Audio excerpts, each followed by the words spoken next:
फटाफट।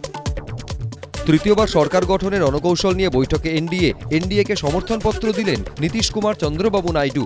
শুক্রবার এনডিএর পরবর্তী বৈঠক। সরকার গঠনের দৌড়ে এখনই নয়, বিরোধী আসনেই বসার সিদ্ধান্ত ইন্ডিয়া জোটের। খবর সূত্রের মোদি ব্র্যান্ড শেষ মন্তব্য রাহুলের। মোদি ব্র্যান্ডকে গুঁড়িয়ে দিলেও সঠিক সময়ের জন্য অপেক্ষা করা উচিত মন্তব্য অখিলেশের। মোদিকে হারালেও সরকার গঠনের সংখ্যা নেই আমাদের কাছে মন্তব্য তেজস্বী যাদবের। জনাদেশ নরেন্দ্র মোদীর বিরুদ্ধে।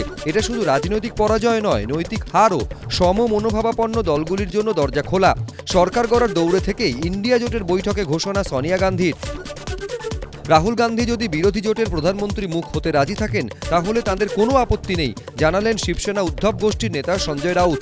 রাহুল গান্ধী এখন জাতীয় নেতা, তিনি জনপ্রিয়, তিনি নিজেকে প্রমাণ করেছেন, দেশের মানুষ তাকে গ্রহণ করেছেন, দাবি সঞ্জয়ের।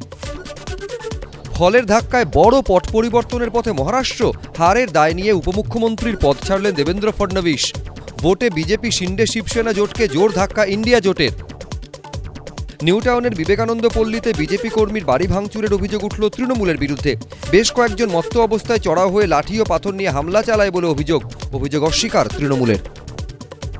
গতকাল ছিল বিশ্ব পরিবেশ দিবস। সেই উপলক্ষে ডক্টরস চয়েস নামে একটি সংস্থার সঙ্গে যৌথভাবে কলকাতা চিড়িয়াখানায় অনুষ্ঠানের আয়োজন করা হয়।